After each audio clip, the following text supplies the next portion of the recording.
Hello and welcome to another edition of the Time with Fred podcast. This is a podcast that challenges paradigms and mindsets that hold us back.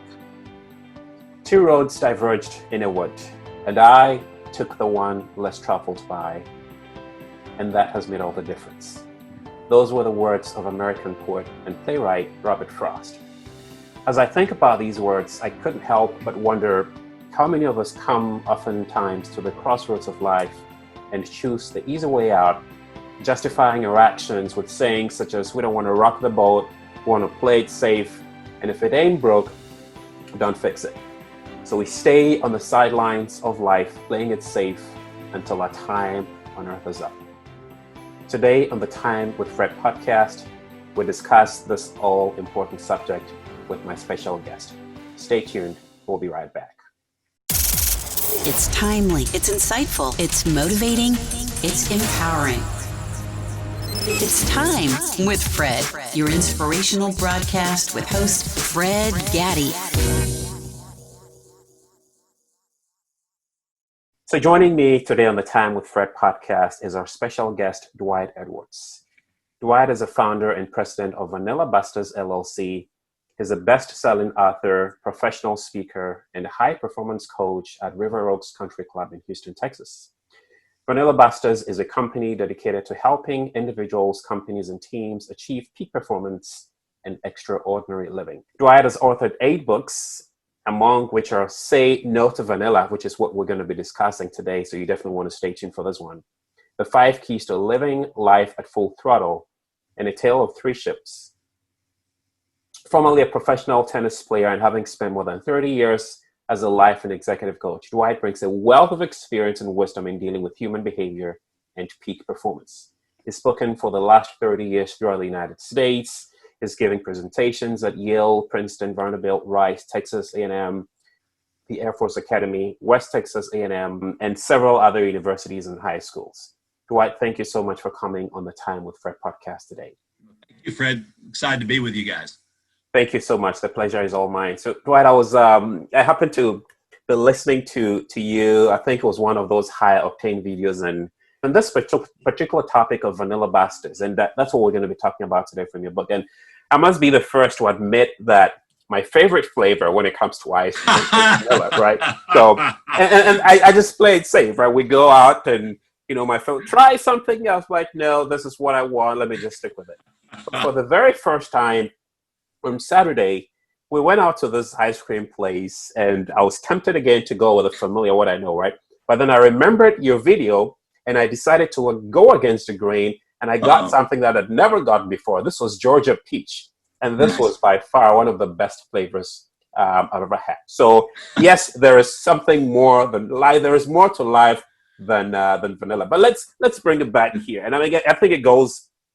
And of course, a lot of the things, you said in that video, but talk to us about Vanilla Busters. Exactly what does that mean? Well, I have a desire, and that is this, that before I die, I want there to be a word in the dictionary that is not presently there. And so if you look in any dictionary, you will search in vain to find the word Vanilla Buster. But language is fluid. It changes. So as I understand it, game changer wasn't used until the 1980s. Jaw dropping wasn't used until the 1970s. So I'm hoping that before I die, it'll be a phrase that describes somebody who's not willing to live an ordinary, no risk, just vanilla life, just going along. And basically I like to put it is that they found what they were meant to do, and they played their part to the hilt. They drain dry that talent passion mix that God places within all of us. And the reality is that most vanilla busters, they do live extraordinary, epic lives, but most of the time they're never heard of. They're the little league coach. They're the first grade teacher. They're just this person that has found what they absolutely love to do. They do it to the best of their ability. They drain dry what God's given them to work with. And sometimes they're remembered, but many, many times they're not. But that doesn't mean they're any less significant than the vanilla busters that we hear of. And then you have those who go through live, Dwight, who subscribe to the notion that, whatever will be will be. Let's not rock the boat. Let's play it safe. Saying broke, don't fix it, right? And so they live lives just not giving anything because they believe that somehow destiny or chance, whatever that is going to happen to them. How do you respond to that? Well, I think part of it is just stepping back and saying, you only get one shot at this thing called life. Now, what do I want to do with it? Do I really want to just play safe? Another way to think of it, what do you want said at your funeral? Do you really want said at your funeral, so-and-so played safe at every turn, never upset anybody, they were so easy to get along with, on and on it goes. No, you want to have a sense of, that they played their part to the hilt, So I love this quote by Thoreau. He said, "The mass of men lead lives of quiet desperation and go to the grave with a song still in them."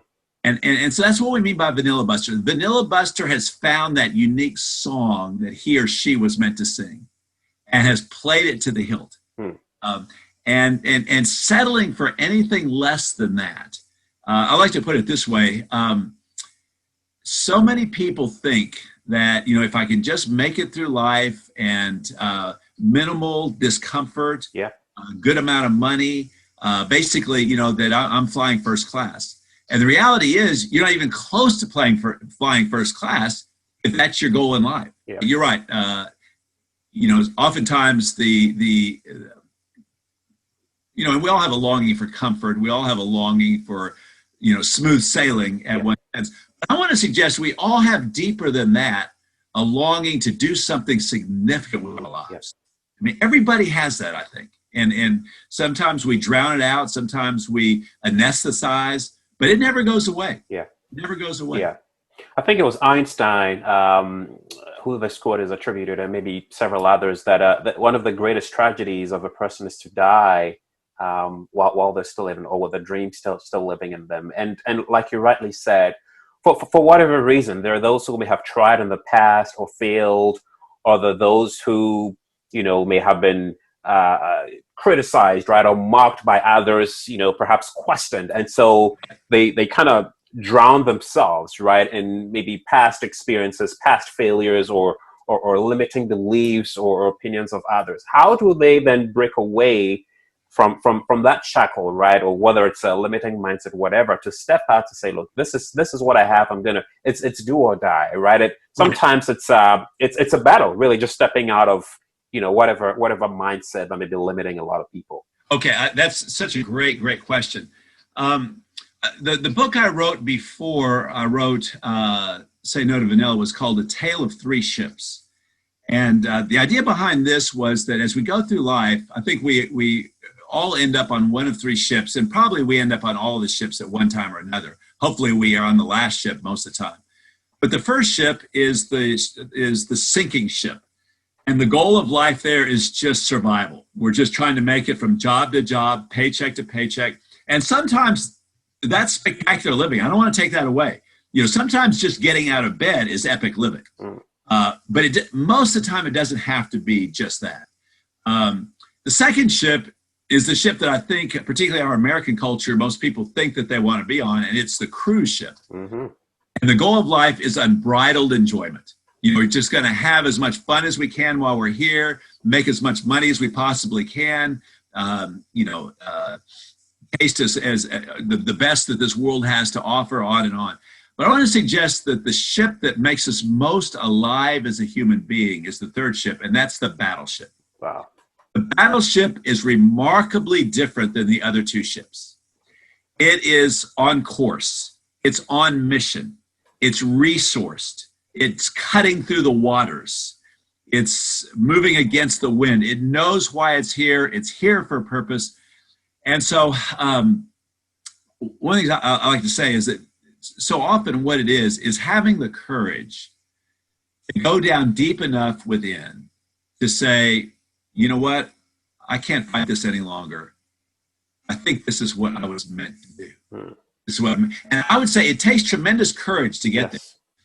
Because so often on the way down, practicality comes in and says, Yes. if you went for that, you'd never make any money. If you went for that, your family would disown you, basically. Now, let's be careful to say these are all, noble things, good things, and so forth. But it's basically, I like to call this your extraordinary dream. Yeah. Solzhenitsyn at age 14 said, I knew I was born to write. Yeah. Now, most people don't find that as early as he did, but there's no doubt that's what Solzhenitsyn was meant to do. Yeah. Others are here to develop a new recipe. Others are here to make a new invention. I mean, on and on it goes. So, I think it's just having the courage. I think that's really a key word. It's having the courage to go down deep inside and touch bottom and say, you know what? I can't shake it any longer. Yeah. Here's what I was meant to do. Yeah. Here's what I long to do. And sometimes it takes a while to get there. I do agree, Dwight. I do agree that majority of us come to that point in life where we know for fact what we're called to do, right? But somehow, like you rightly said, that courage factor, that fear factor, right, kind of stops us. And it's so important. This is really what this whole podcast is about, right? To challenge people to overcome some of those paradigms of mindsets, whatever form or shape they may come in. But the step to really step out of the boat, if you were Peter, Jesus, if you were right, me to come to you, and we step out of this boat for those of us who are able to and realize, oh gosh, it's not as bad after all, right? But we start to look around and we're reminded of all the failings of our past and why so and so didn't succeed and what we're doing, and we allow those fears, right, to get down in and then kind of derail us. How do we stay the course, right? I mean, for those who are able to step outside of the boat, who are able to decide to say, okay, here I am, I'm going to do this. Right. But then for some reason, whatever happens, whether the naysayers coming or the critics coming or whatever, and then start. How do we stay the course, Dwight, when we on our journey towards accomplishing all that we're meant to be? Well, again, I would put it this way. What we're not trying to figure out something exciting to do with our life.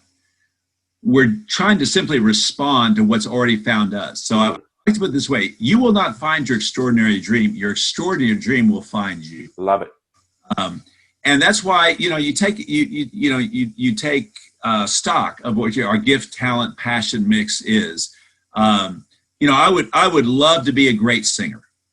It will never happen. It will not matter how many voice lessons I take. It will not matter what kind of surgery they do on my vocal cords. I will never be a great singer. I have an awful voice for singing and so forth. But on the other hand, when I write and I speak, something happens.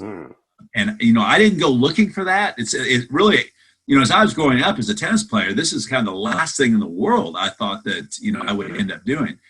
But I have to say, it's just something happens inside, when it's writing or speaking and you feel like I found just a kind of a unique way to say it. For those of us who are faith-based, I mean, I think a big part of this is saying, what's the dream that God has for you? That's the real issue. Why has he put us on this planet? And then recognizing whatever he's called us to, he's going to do it through us. That's right. And it's just so important to realize, I'm not in this boat alone. That what he's called me to do, he's at the helm of the ship. He's steering it. He's, ultimately my great calling is just to keep in step with where he's heading and what he wants to do through me. Yeah. Which I think is about it. Yeah. One of the things I forgot to mention to our audience is that you are actually a professional tennis player as well, and you met some of the great legends of tennis like Arthur Ashe and several others. But going back to it, you said something which I thought was very, very poignant and very significant, that we don't discover our dreams, or we don't find our dreams, but then our dreams find us.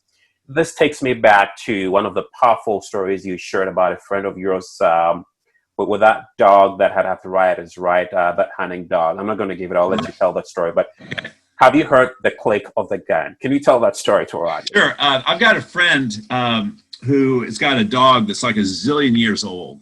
And why he hasn't put the dog down, I'm not sure. But the dog is riddled with arthritis.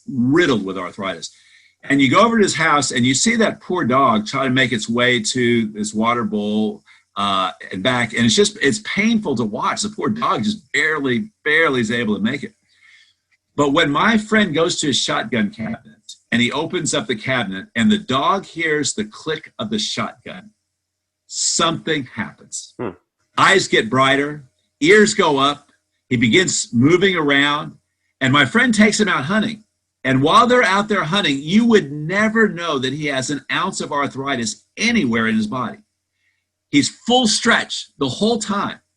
Comes back home, the shotgun gets put away, and he returns to being the poor, pitiful creature that he is. Now, why does that happen?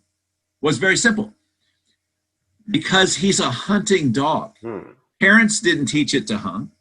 He didn't go to school to learn how to hunt. It's in his DNA. It's what God made him.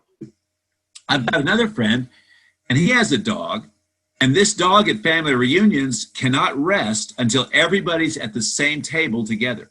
As long as people are moving around, as long as people are in different rooms, this dog is going back and forth, just seeing where everybody is. Get everybody together at the table at one time, and he can go over and lay down in the corner and rest for the first time. Now, what's the deal there? Well, we all know. He's a herding dog. He didn't go to school to learn how to herd. His parents didn't teach him how to herd. It's what he was made to do. It's in his DNA. Wow. The family, the shotgun means nothing to him, and family reunions mean nothing to the other dog. And I would just simply ask the question that I asked myself and I asked others: have you heard the click of the shotgun for you? For you. Because it's there. It's absolutely there. Wow. In the movie Braveheart, there's a great part where at the end of his life, William Wallace is about to lose his life because he found what he was made to do, and he pursued it with all that he had. Ultimately, it cost him his life. And the Queen comes and tries to offer him something to help take away the pain or whatever. He refuses it, and she makes a statement. She says, "But you'll die if you don't recant. You'll die." And great response is this: all men die, but not all men live. Wow. And I think that's what we're saying. Everybody's going to die. The question is, this little nanosecond that we have on this planet we call life, are we going to live it to the hilt? Are we going to say no to vanilla? Are we going to be the best that we were meant to be and have the courage to go down and find that? Or are we going to stay on the cruise ship or on the sinking ship and just exist? Wow. That's why I love the quote that you give from Robert Frost, about the two roads. Yeah. It's so apropos to what we're talking about. And we all do. I mean, we all come across, those diverging roads and we kind of wonder, right? Do we play it safe or do we go on the road that's less traveled? In your book, you describe two groups of people or two ways of, going through life. You talk about living life and you talk about existing. And the third one that I hear quite a bit these days is maintaining, right? You talk to somebody, hey, how are you doing? I'm just maintaining, whatever that means. But can you describe the difference? Because sometimes we use these words very loosely, not paying attention to exactly what, I'm just living life, right? We have those who are actually living, and then you have those who are just merely or barely existing. Can you describe those two people? Well, that's a great point. And the way I like to think of it is, there is something in your gift, talent, passion mix that will bring a brighter light to your eye, a stronger spring to your step, will launch you out of bed in the morning like nothing else. Blessed is the man, blessed is the woman who's found what that is. Too many people are existing. Too many people are maintaining. And a lot of times is they think that's the best life has to offer. That's one reason I love reading biographies and autobiographies. Interesting thing happened to me when I was in fifth grade, and that is we had a reading contest. And for whatever reason, that's the year that I became interested in reading. So I read 120 books. I buried the rest of the class. I was the clear-cut winner. But every book was either a biography or an autobiography, every single book. And there was this steady stream of extraordinary lives that I was reading day in and day out. Something happened there. And I realized, you know what? A lot of people choose to exist, but these people chose not to exist. They chose to live. They chose to go for broke. They chose to take the risks. I think it was along that line that I said, you know, I want to do something extraordinary in my life. You know, tennis was what I thought it was going to be. It didn't turn out that way. But, you know, I don't regret, you know, going back and just saying, hey, you know, this is what I'm throwing all the marbles on, you know, and so forth. So I've often said if a school district would grant me one request, it would be this, that as early as possible, your students would read one biography a month.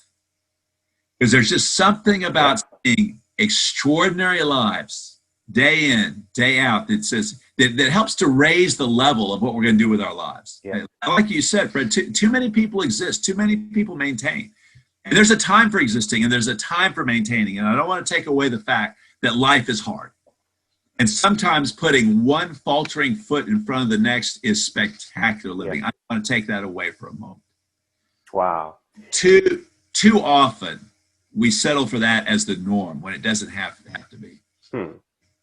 Dwight, what would you say then are some of the traits of vanilla busters? What do they have that makes them different from everybody else? Great question. That's what my book, Say No to Vanilla, is entirely about. And kind of the idea behind the book was, you know, when Jim Collins wrote Good to Great, he takes 1,000+ companies and he says, okay, of these 1,000 companies, here's 10, here's 11 that do things better than anybody else. That's why they're not good. That's why they're great.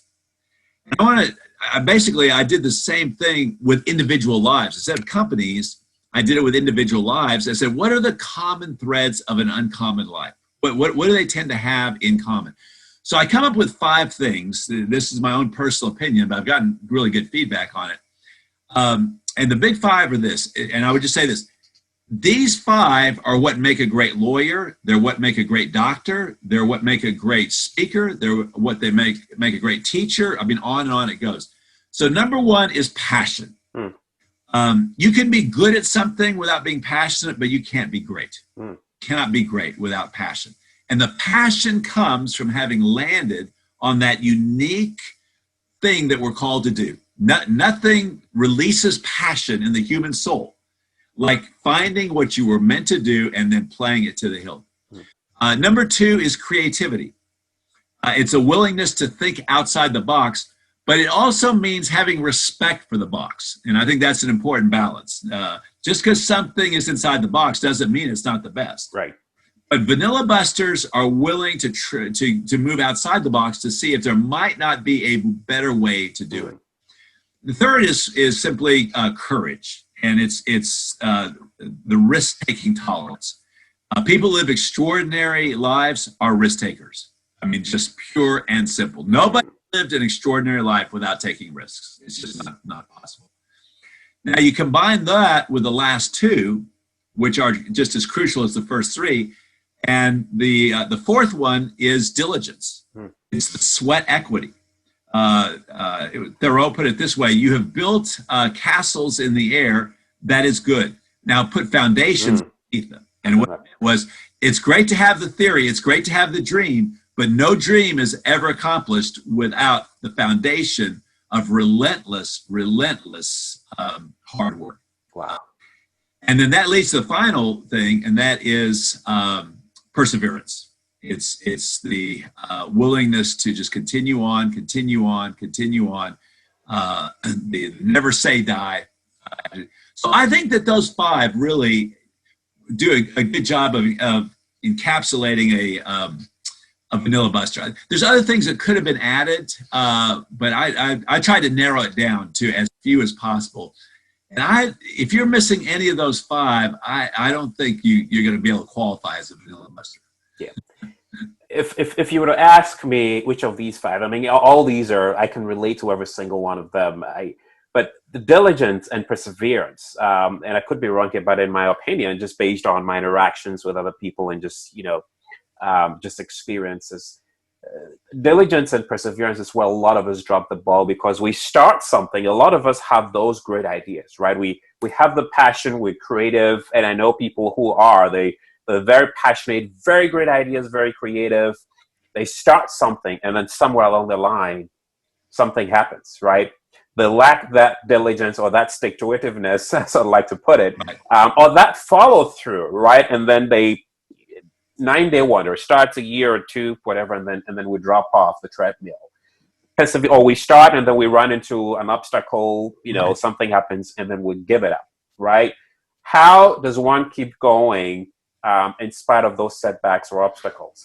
Well, I love the quote by Thomas Edison. He said that so many people fail because they don't realize how close they were to succeeding when they gave up. And I think that's one thing to remember is, it may just be around the corner. I love to tell the story of Theodore Giesel. He was Dr. Seuss. Dr. Seuss, yep. And so he had, come up with the idea of Dr. Seuss, and he took his first book to be published. He went to 28 publishers and got turned down. The first 28 publishers said, no, this will never fly.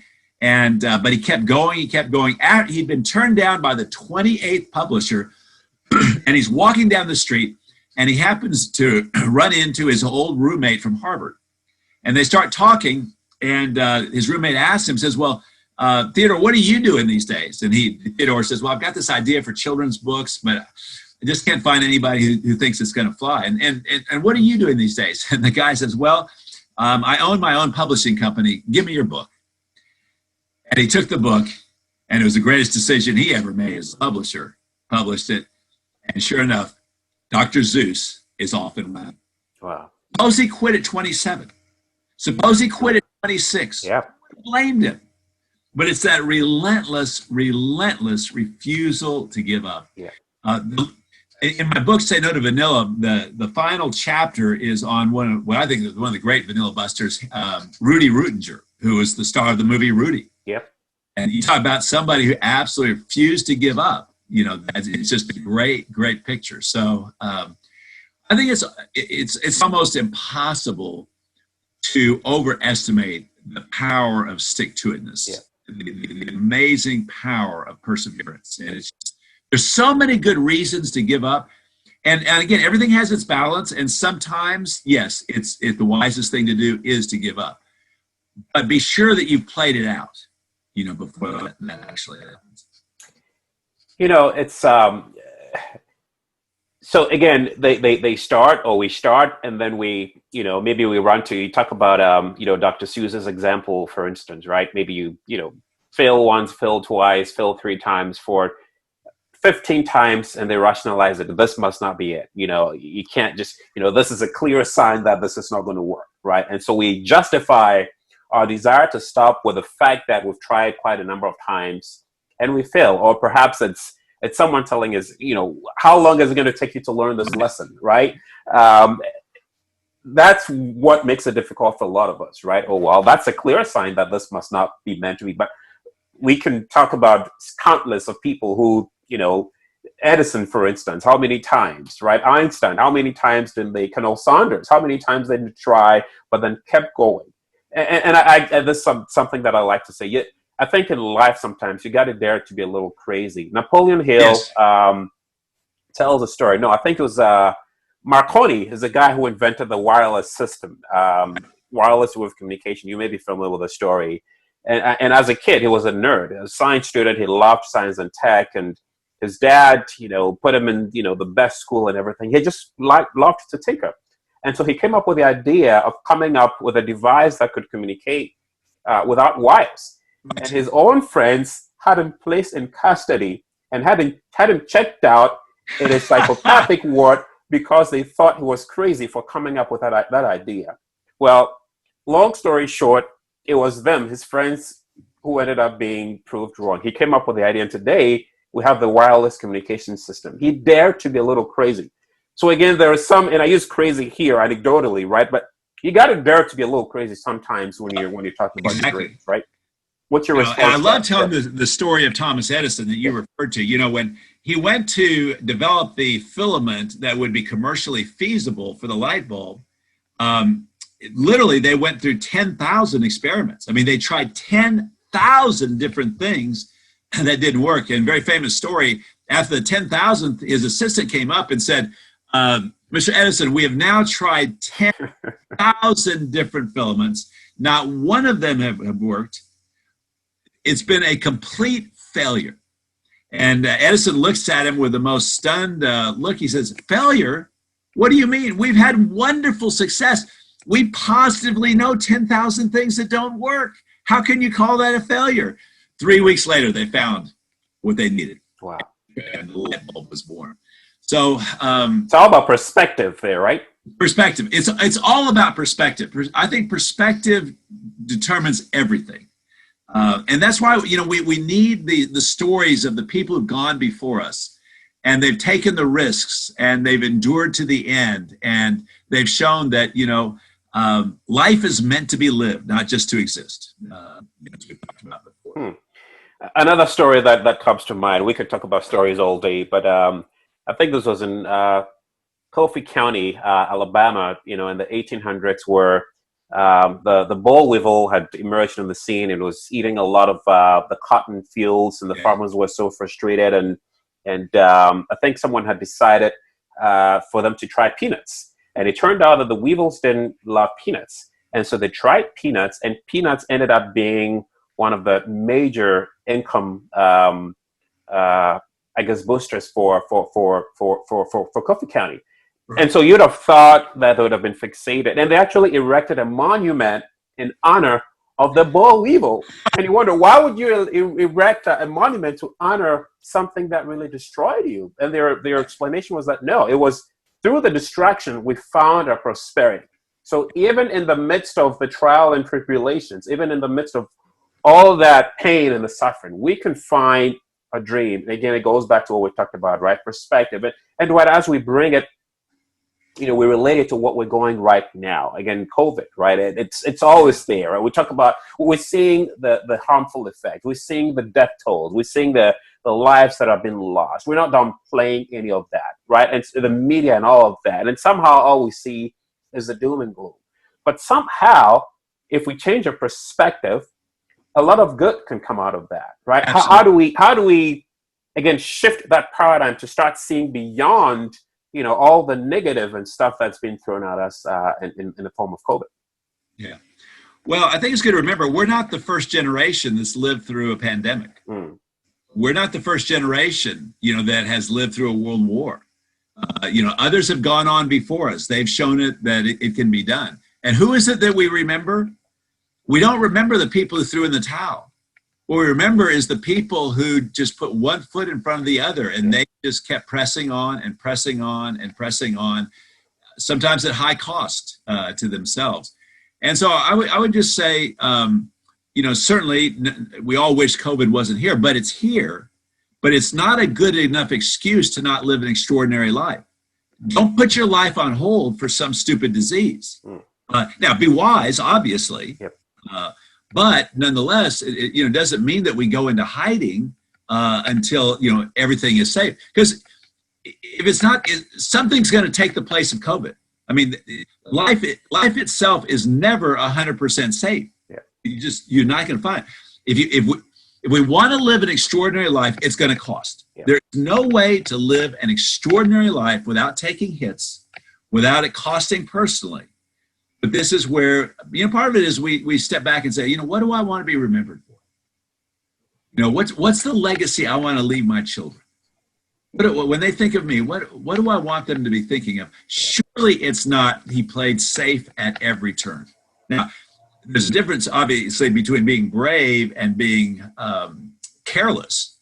So we're not saying go to the other extreme of just, throw caution to the wind and never, think about wisdom. Everything has its balance, but I think the vast majority of us, well, here's a great illustration on this. So a couple of years ago, they did a survey of over 1,000 men and women who are 80 and above. And they had several questions, but one of the questions was this: what is it that you most regret about your 80 years on Earth? What if you had to do it over again? what would you do differently? What do you think that they would have said? You're 80 years old, you look back and say, here's the thing that I wish I'd done differently. I wish I'd traveled more. I wish I'd spent more time at home and not the office. You know what the answer was? The runaway answer? It was, I wish I had risked more. Wow. The number one answer for those 80 and above was, as I look back on my life, I wish I had risked more. Risking is the endorphins of life. Stop risking and you stop living. Wow. Now, again, risk wisely, but it doesn't take away the fact that, as you mentioned so eloquently, sometimes it's going to make you look crazy. Yeah. Wow. People thought Columbus was out of his mind. Yeah. But what he attempted. Wow.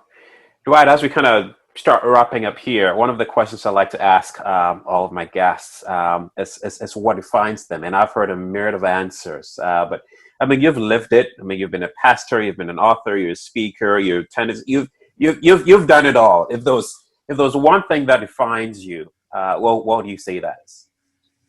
That's a great question, Fred. I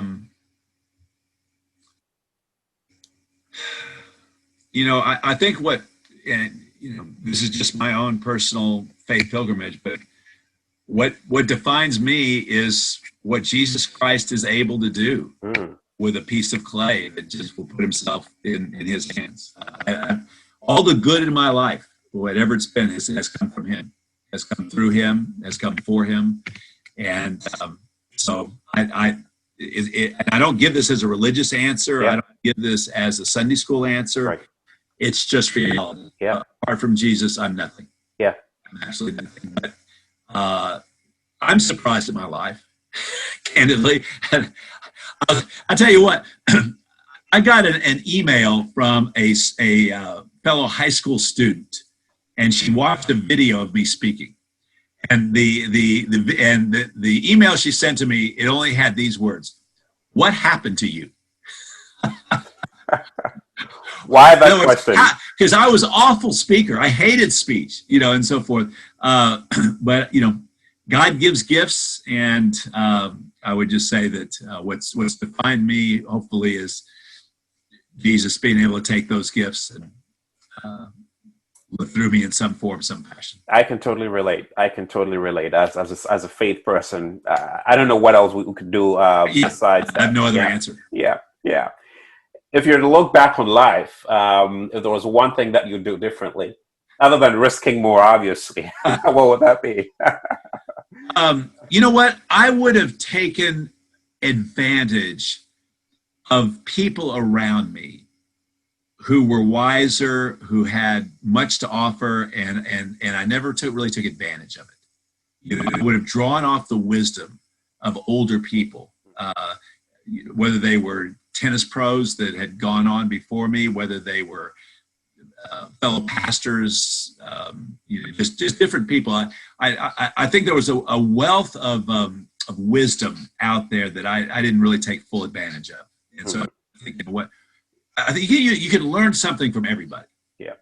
Basically. Yeah. And I regret. I think I was too arrogant to really take advantage of a lot of those situations where I could have availed myself with some great wisdom.